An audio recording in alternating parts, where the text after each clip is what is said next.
75쪽. 그러면 일이 쉬워질 거라고 하셨습니다. 우리는 서로 이해하고 항상 함께 있으라고 하셨어요. 신부. 개인적으로 또는 여러분 모두에게 나타나실 새로운 계획 같은 것은 언급하지 않으셨습니까? 미리아나. 우리 6 아이들 각자가 10가지 비밀을 알게 될 때 성모님께서는 더 이상 그 아이들에게 나타나지 않을 거라고 저는 생각합니다. 스베토잘 신부와 이방코비치와의 인터뷰. 스베토잘 신부. 이방카, 오늘 미리아나와 산책을 했는데 무슨 특별한 이유가 있었습니까? 이방카, 우리는 함께 정기적으로 그 근처를 산책합니다. 아까는 저희 집에 함께 있다가 산책하기로 했던 겁니다. 신부, 미리아나 말고 다른 동행자는 없었습니까? 이방카, 처음에 우리 둘뿐이었습니다. 집으로 돌아오는 길에 양떼를 집으로 몰고 오는 마리아의 동생 미르카를 만나 함께 가자는 부탁을 받았습니다. 신부, 그래서 미르카와 함께 당신들은 양떼를 데리러 갔군요. 이방카, 좀 더 정확히 말하자면 나와 미리아나가 둘이서 집으로 돌아오던 길에 언덕 위에서 밝게 빛나는 광채를 보았습니다.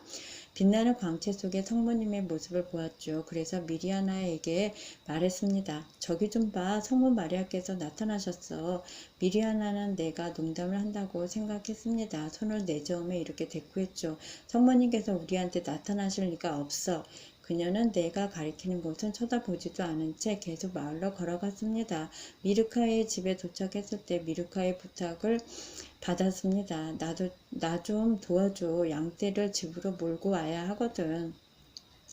그래서 우리는 오던 길을 되돌아 들판 쪽으로 향했습니다. 이번에는 우리 셋이 모두 성모님을 뵈었어요.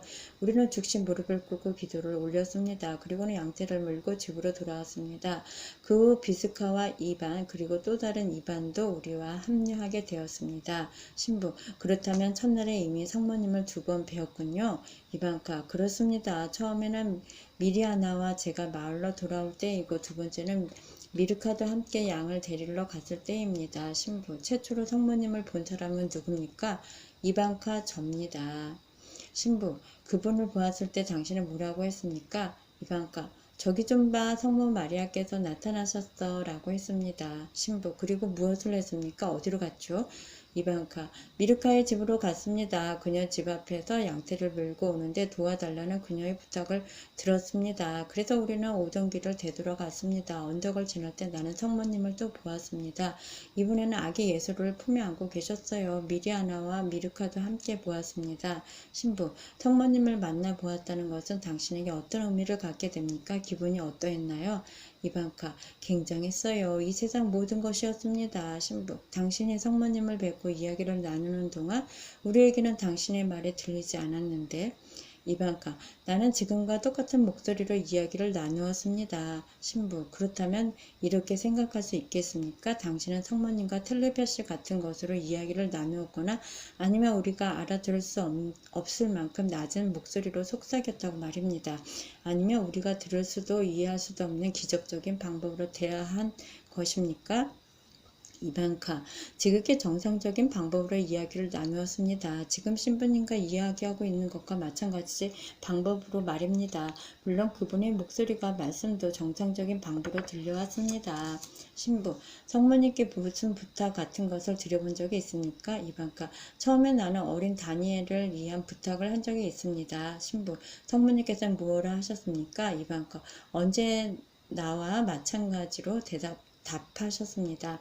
강한 믿음과 기도가 도움이 될 것이다 라고 하셨습니다. 신부, 강한 믿음과 기도라니요? 무슨 뜻입니까? 이방카, 치유될 것을 굳게 믿고 기도하라는 뜻입니다. 신부, 당신 가족 중 돌아가신 분들에 대해 물어본 적이 있습니까? 이방카, 네, 얼마 전 돌아가신 어머니에 대해 물어보았습니다. 그분의 대답은 언제나 같았습니다. 신부, 뭐라 하셨던가요? 이방카, 나의 어머니께서는 성모님이 계신 곳에 계시다고 했습니다. 그러니 할머니 말씀에 순종하고 아무 염려 하지 말라고 하셨습니다. 신부, 당신이 어머니의 죽음으로 슬퍼하고 있기 때문에 당신을 위로하러 성모님께서 오신 것은 아닌가요? 이방카, 잘은 모르겠습니다만 내 생각은 그렇지 않습니다. 우리는 그분께 많은 사람들 중 왜 우리에게 나타나셨는지를 물어본 적이 있습니다. 그분께서는 항상 최고의 사람만 찾으신지 않는다고 말씀하셨습니다. 신부, 성모님의 메시지는 누구에게 보내지는 겁니까? 이방카, 전 세계 모든 사람에게 보내지는 겁니다. 신부, 이 메시지의 내용은 이방카, 평화, 변화, 단식, 통해, 기도입니다. 신부, 이 중에서 가장 중요한 것은 이방카, 평화입니다. 신부, 왜 하필 평화이죠? 이방카, 세상 사람들이 모두 평화 속에서 살면 모든 일이 가능하니까요. 신부, 당신은 어떤 식으로 기도하는지 정직하게 말해줄 수 있습니까? 이방카, 아침에 일어나면 주의 기도와 사도신경을 7번씩 드리고 가끔 묵주의 기도를 바치기도 합니다. 그리고 가족들이 모두 모이면 저녁 기도를 드리지요. 신부, 성모께서는 여러분 6명 모두에게 수도원을 추천했다고 알려져 있습니다만 이방카, 그분은 우리가 수도원에 들어가기를 원하신다고 말씀하셨습니다. 그렇지만 본인의 의사에 따라 희망하는 사람에 한해서만 그리하라고 하셨죠. 성모님은 신앙과 교회에 누가 되지 않도록 부끄럽지 않게 행동해 줄 것을 당부하셨습니다. 신부, 나는 모든 사람들은 어떤 일에 대해 선택의 자유가 있다고 믿습니다. 당신도 마찬가지라고 생각합니다. 당신은 이 일에 대해 결정을 내리셨는지요? 이방카, 지금의 제 감정을 솔직히 말씀드리자면 저는 수도원에는 가고 싶지 않습니다. 양떼를 키우면서도 나는 수녀들 못지않는 기독교인의 삶을 살 수 있다고 믿습니다. 신부, 당신의 미래에 대해 알고 있는 바를 감안해 볼 때 메주구리의 성모님께서는 이 세계가 더욱더 서로 사이좋게 화해할 수 있게 만들어 가실 것 같습니까? 이방카, 예, 그렇게 될 것이라고 생각합니다. 신부, 이것을 이루기 위해서 큰 표정이 나타나면 도움이 되는 것입니까? 이방카, 네, 때가 오면 그렇게 됩니다. 많은 신앙인들이 교회에 모여들게 될 것입니다. 신부, 그 위대한 표정은 곧 나타날까요? 아니면 좀 늦추어서? 이방카, 가장 알맞은 때에 나타나겠죠. 신부, 이방카, 성모님께서 당신에게 기대하시는 바를 행하는 데 있어서 두려움은 없습니까? 이방카, 하나님께서 나와 함께 하시는데 내가 왜 두렵습니까? 그분께서는 내가 필요하다면 어떠한 것이라도 마련해 주십니다. 신부, 당신이 성모님의 메시지를 사람들에게 전합니다만 믿지 않는 사람들도 있죠. 그럴 때 당신은 어떻게 하십니까?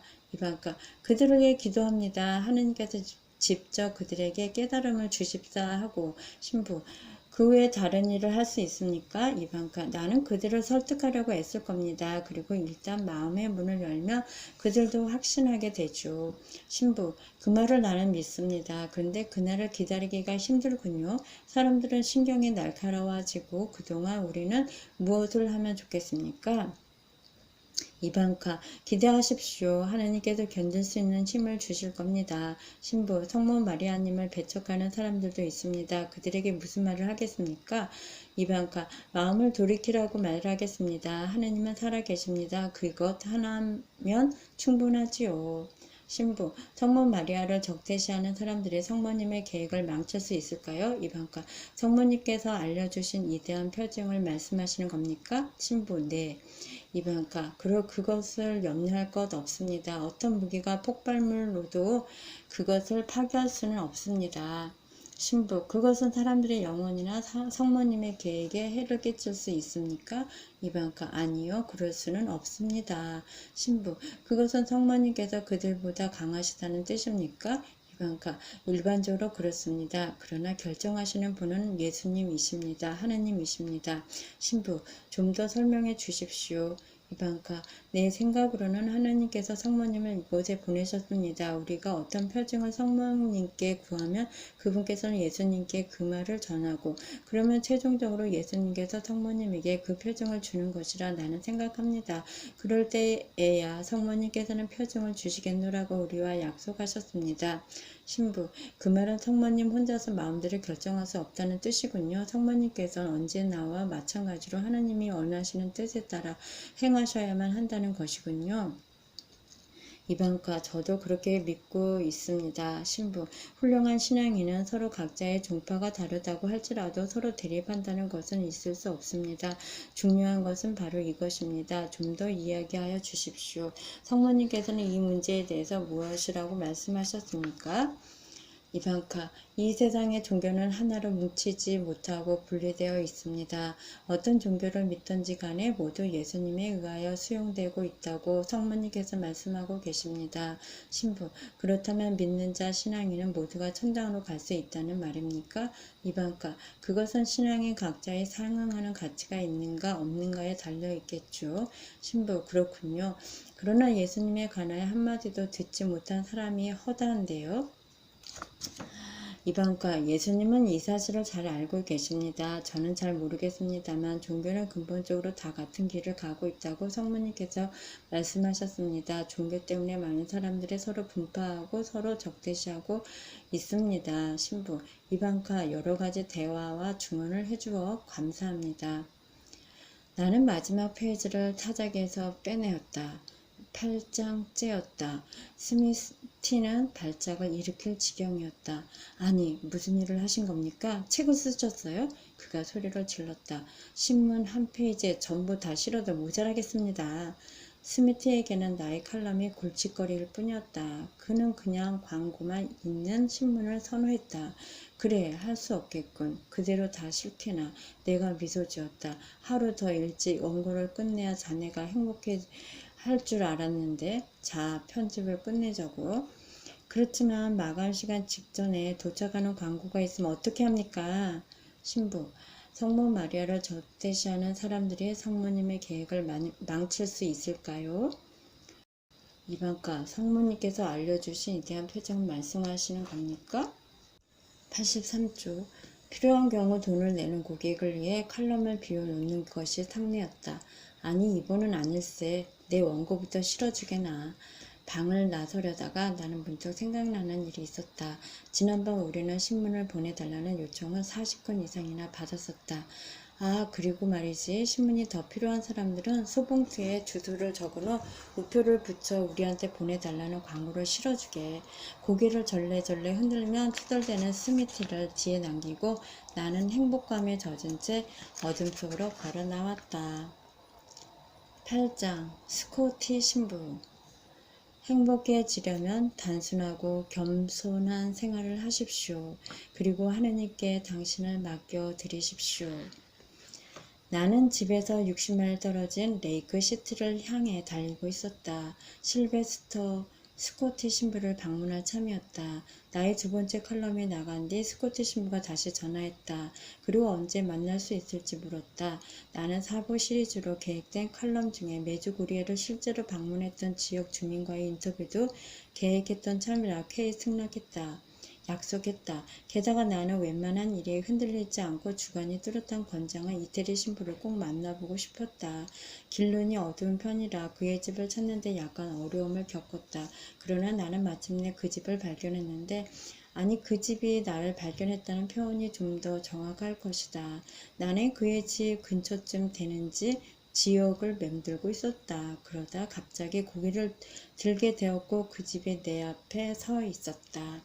현관문 층계를 걸어 올라가는데 갑자기 문이 활짝 열리며 커다란 곰을 연상시키는 50대 남자가 나를 반겼다. 두꺼운 안경테에 헝클어진 머리지만 얼굴은 환하게 빛나고 있었다. 셔츠와 바지는 하도 오래 입어 그의 몸의 일부처럼 잘 어울렸다.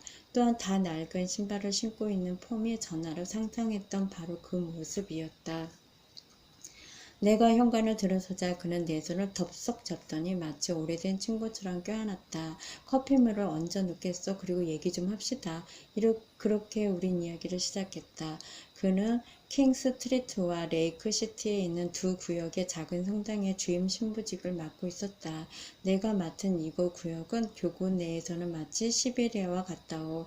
커피를 따르며 그가 말했다. 그렇지만 난 상관 안 해요. 기도할 시간이 더 많거든. 날 여기로 보낸 이유는 간단해요. 난 약간 보수적이 아니요. 그가 그렇게 보수적이지 않은 이유는 곧 알 수 있었다. 매주 고리에 였다. 그곳에 순례 여행을 다녀온 것이 그에게 어떤 의미를 안겨주었는지는 이미 전화로 밝힌 바 있었다. 나는 녹음기를 꺼내어 놓고 본격적인 질문을 시작했다. 시간은 흘러 나는 새 테이프를 2번이나 녹음기에 바꿔 넣었다. 묻고 대답하기를 4시간 이상 계속한 셈이었다. 내가 메주고리에 관한 이야기를 어떻게 듣게 되었는지를 막 이야기를 하려 할 때였다. 그가 갑자기 손짓으로 멈추라는 신용을 했다. 그는 나를 지그치 바라보더니 방언을 시작했다. 나는 성령의 선물인 방언에 관해 조금을 알고 있었던 터라 지금 벌어지고 있는 일에 대해 겨우 짐작할 수 있었다. 그의 말은 한마디도 알아들을 수 없었지만 과히 기분 나쁘지는 아니하였다. 그는 아주 부드러운 목소리로 마치 노래처럼 말하고 있었다.